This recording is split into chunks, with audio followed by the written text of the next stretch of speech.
Hey guys, I'm D.I.D. Choi, and today we're going to be talking about the FIFINE K678 USB microphone.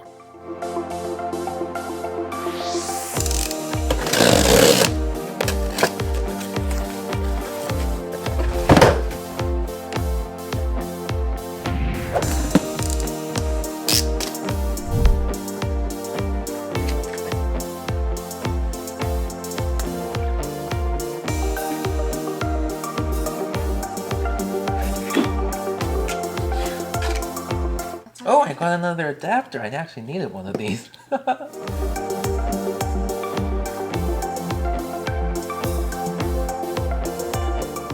Here we are. So, first impressions, I did notice that there were some scratches on it. Maybe that's a quality control thing. The boxing is pretty good, so I don't think it's quite necessarily that it got damaged in shipping. It must have been when it was packed or something. But as long as it sounds good, I'm happy. So, let's do a sound test.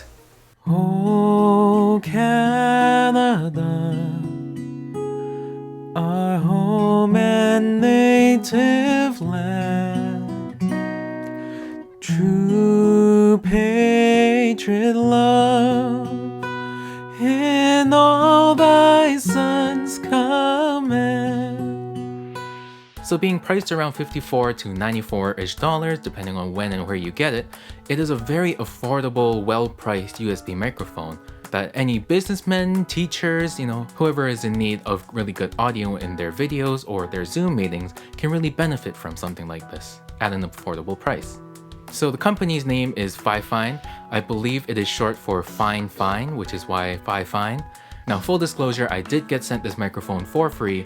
However, I didn't get paid by them, nor am I under any obligation to say only good things about the microphone. I can say whatever I want and give my honest opinion. Now, disclosure aside, this is a very nice microphone for a cheap and affordable price, and it's really easy to use, which is probably one of the best benefits. Nice included USB cable. It is USB-A, which means if you're using one of the more recent computers, then you will need some kind of adapter. But that is dongle life at the moment, so we're all pretty used to that. Okay, so I got the USB mic plugged in right here. There is a light indicating that it is on. There's a button here, which I believe lets you mute and unmute yourself in Zoom meetings or whatever. I guess red means you're muted, green means you are on. Probably, right? On the front, you got some gain settings and you have some headphone volume settings. That is because if you look in the bottom here, there is a little headphone jack, as well as I believe it's a 1/4 inch thread, so you can plug tripods onto it. You can adapt other kind of microphone stands and stuff onto it for use. Now, I do not know which side is the front of the microphone. Maybe it's the side, yeah, I guess it must be the side with the branding on it. So let me just set it in front of me right here. I'm just gonna change my input settings to the FIFINE K678 microphone. Record arm, and if I tap the mic, yeah, it looks like it's the mic that's actually being picked up and not my computer's built-in mics or any of my other mics in this room. So let us set the gain, which is this knob up here. Right now we're coming in too hot. Check, check, 1, 2, check, check, 1, 2, check, check, 1, 2, check, 1, 2, check, check. All right, I'm just gonna start recording. Check, check, 1, 2, check, 1, 2, check, 1, 2. So to give a quick description of what this microphone is, it is a USB microphone. It is a condenser microphone, so it's not a dynamic microphone. And the polar pattern on it is a cardioid pattern. It's kind of like a heart, so at the back, it's not getting any sound. And then around the side, it's starting to get a little more, and then right in front, it gets the most sound. So if I lean and I talk from the side over here, you'll be getting less audio than when I was right in front of it here. Sorry, I have a bit of a squeaky chair. And then if I were to snap around the microphone, so first head on the side, and then in the back. So by knowing how your microphone collects sound, you can use this to your advantage. Let's say you have a laptop for your Zoom meeting, and the laptop's fan is just going crazy. In a case like that, by positioning this mic slightly in front of the computer so that the back of it is facing the fan and the front of it is facing your mouth, you will get the clearest possible audio in that situation, and it'll be 10 times cleaner than your built-in laptop microphone. by having a dedicated microphone, you're going to be getting a lot less background noise. So within Zoom, you can set up those settings so that you have a much cleaner signal that is not processed and degraded by Zoom's built-in software. For the best audio settings, check the link and the description below. I wonder how it handles plosives. Peter Piper picked a peck of pickled peppers. Peter Piper picked a peck of pickled peppers. And also handling noise. If I were to just touch it a little bit, how much of that is picked up? If I were to lightly with my fingernail just touch the little microphone stand that's built in, how much of that will get picked up?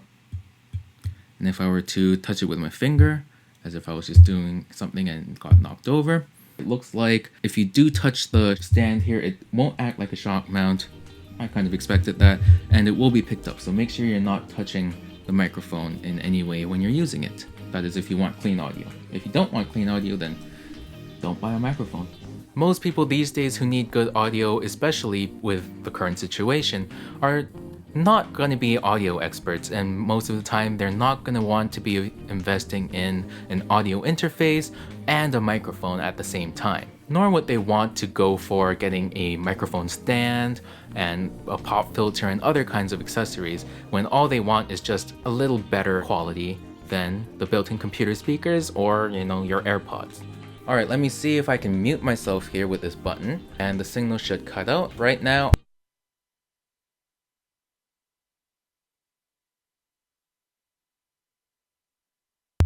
Yeah, looks like it wasn't recorded, which means I will either use the camera audio or you will just not hear anything, depending on what I feel like. One other thing you should know about the cardioid pattern is there's this thing called proximity. That means that depending on how close you are to the microphone, the bass of your voice might be accentuated, or it might be, what's the opposite of accentuated? Diminuted? Diminished? Diminished. Not decrescendo, diminuendo. Diminished. Music. So that means if I'm really close to the microphone doing some ASMR, you're going to be hearing a lot more of the bass, while if I talk in the same tone and move back, 1 2 3 testing 1 2 3, you're not getting as much bass. Now if you're listening on phone speakers, that probably sounded pretty much the same to you. But if you are listening with even bad headphones, you will probably pick up that it sounds very different when I'm here versus here. I tried to speak in the same tone as much as I could. Here, here. I'll try to make the volume approximately the same so that you can only listen to the differences in tone. Okay, I'm gonna also try plugging in my headphones. So if I were to plug this in right now, then I should theoretically be able to hear myself, which I can. 1 2 3, 1 2 3. Yeah, I kind of feel like a radio host. On Zoom, you can't hear yourself, so if you have a lot of noise in your feed, then you wouldn't know, and everyone else is just swearing at you saying, please make your child be quiet, something along those lines. So I can hear myself very well, and it's very effective. So right now we were at full volume, and this is a very comfortable level for me to be just monitoring myself. And if I were to move a little closer, it does get a little loud for me, so I would turn it down. Next up, these are my in-ears. These are going to be a lot more sensitive than the Biodynamics in terms of impedance, so I will not have to have it as loud as it was. So here at full volume and me being about, say, a foot away from the microphone, it is very loud. I would probably turn it down a little, but if I was closer, yeah, I would turn it way down to around 50%. If I was any further, yeah, then I might take it up to the full volume. So I just tried singing into the microphone while moving the headphone knob, and it was very smooth. There wasn't any jumps, it was all very linear. Now I will do the same with the gain, maximum gain.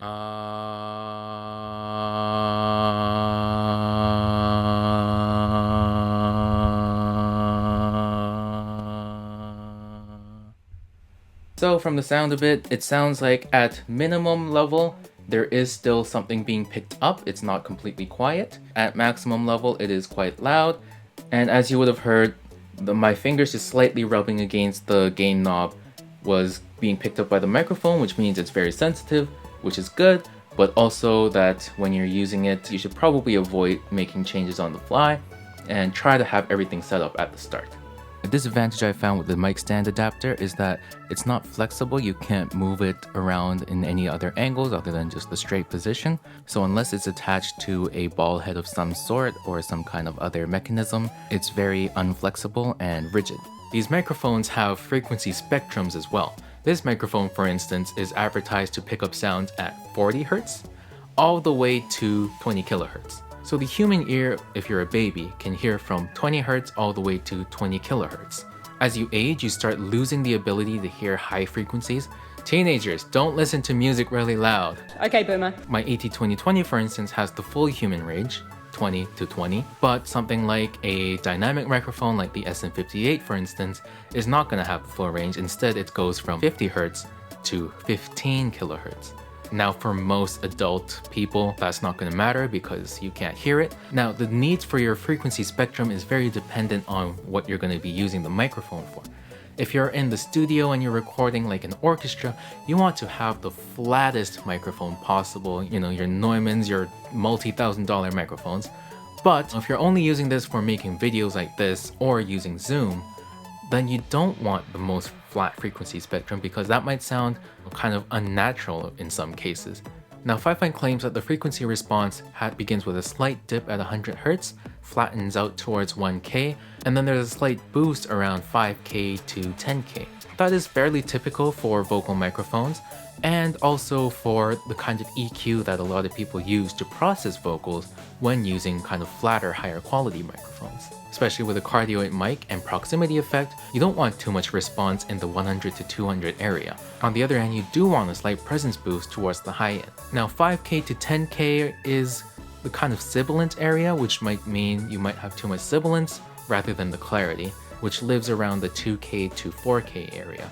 But with all the examples in this video, hopefully you guys can tell for yourself and see whether it is too sibilant or not. Now, for this talking head segment, I'm probably going to be processing the audio a little bit so that it sounds better, but I will be also providing raw examples of the mic, so you can stay tuned for that. Now, FIFINE recommends that you are about 15 to 20 centimeters away from the microphone when you're speaking, which is why I have this measuring tape here. So 10 centimeters, otherwise known as around 8 inches for you Americans, is around this much. So if I go from the mic, so this is their recommended distance for optimal sound quality. But that means when you're in a meeting, it's either you have the mic right in front of you like this and have a kind of frame like I have right now, or for meetings, probably you're gonna have the microphone down on the table, pointed up at you, and you're gonna be a little farther away. So being as close to the mic as possible is very important. Now, this mic, you don't want to get too close because if I talk at the same level that I was talking before, the audio might distort. I think it's distorting right now. Yeah, the audio is distorting, and even though I have the microphone's built-in gain all the way down right now, if I get closer than 20 centimeters, it starts distorting. Now, if you do ASMR and you're talking like this, then it probably will be fine. Maybe you get a little more plosives. Peter Piper picked a peck of pickled peppers. So if you are a businessman trying to do ASMR for your clients, then, you know, by all means, get as close as possible. And the sensitivity is still good. You can even turn it up a little bit. But for the most part, I think if you're at the 20 centimeter distance level, then having the gain all the way down so that there's no preamp self noise from the microphone will give you the best results. Now, you could of course turn the gain up and then turn your zoom volume down. In that case, every time you raise the preamp of the microphone, you're kind of raising the self noise that's built into the preamp itself. So let me just give you a quiet level. It is raining right now, so it won't be completely quiet. Of the microphone with the gain all the way down like it is right now.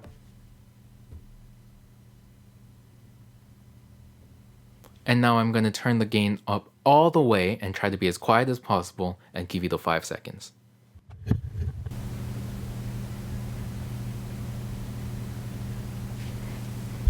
And we're back. Every microphone is going to have a maximum kind of level that it can handle before, you know, maybe the diaphragm tears or it just overloads and you fry the microphone, right? But the only real scenario where you would ever hit those kinds of levels with a microphone is either if you're shouting into the microphone, but you know, you're never going to be shouting that much at the top of your lungs as being the loudest person in the world or whatever. And otherwise, if you're miking a snare drum up close, or if you're miking something like a trumpet right on the bell, but again, you would never do that with a condenser microphone. So with a maximum SPL of 130 dB, this is going to be totally fine for any kind of practical use you will have. If you're trying to record something really loud, use a dynamic microphone. That's just like a basic thing in audio. Now let's take a look at a couple examples of me comparing this microphone to the AT2020 with just raw settings, no coloring other than just level matching. I will be singing in the video. I don't consider myself a professional singer at all or anything like that, so please don't judge. Wise men say only fools rush in. Wise men say only fools rush in. But I can't help falling in love with you. But I can't help falling in love with you. She sells seashells by the seashore. She sells seashells by the seashore. I hate sand. It's coarse and rough and irritated, and it gets everywhere. Okay, Anakin. Now the advantage of having a USB microphone is that it's very mobile. All you need is the USB cord and the device, laptop, tablet, phone, whatever you have. The disadvantage of a USB microphone, however, is that you can't plug it into an audio interface for better circuitry or preamps, which means it's kind of limited for professional use cases. And if you do upgrade to an XLR microphone down the road, you'll have to get a separate audio interface. So if you're just looking for a decent audio solution and you're not looking to upgrade down the road, then this mic is definitely for you. If you are looking to do some more serious vocal production or serious recording, then I would recommend going with the XLR route. Now, would I replace my AT2020 with this? No, because I need that XLR function. And the signal to noise ratio and stuff is a lot better on the AT2020. However, will I be using this? I will, as I am right now, and for the last few videos I've been releasing on my channel. I've been using a mix of this and a lapel mic as a backup, but ended up just going with the FIFINE audio for most of it. I would definitely use this if I was out and about, traveling, or just looking for simple inspiration and needed to do some kind of recording. So I hope this video helped you in finding a potential microphone that you might need, whether it's for your Zoom meetings or videos, or if you're just kind of dabbling into the art of recording. If this video did help you, please leave a like and comment below. I will be leaving a link for this microphone below. It's not an affiliate link or anything. I don't have enough subscribers for that, so do subscribe. This has been D.I.D. Choi, and I'll see you in the next one. What was I talking about? What else was I gonna talk about? You were the chosen one! It was said you would destroy the Sith, not join them. Bring balance to the Force, not leave it in darkness. Not leave it in darkness! Star Wars fan. I don't know. Just popped into my mind. I hate you! You are my brother, Anakin! I loved you! Ah!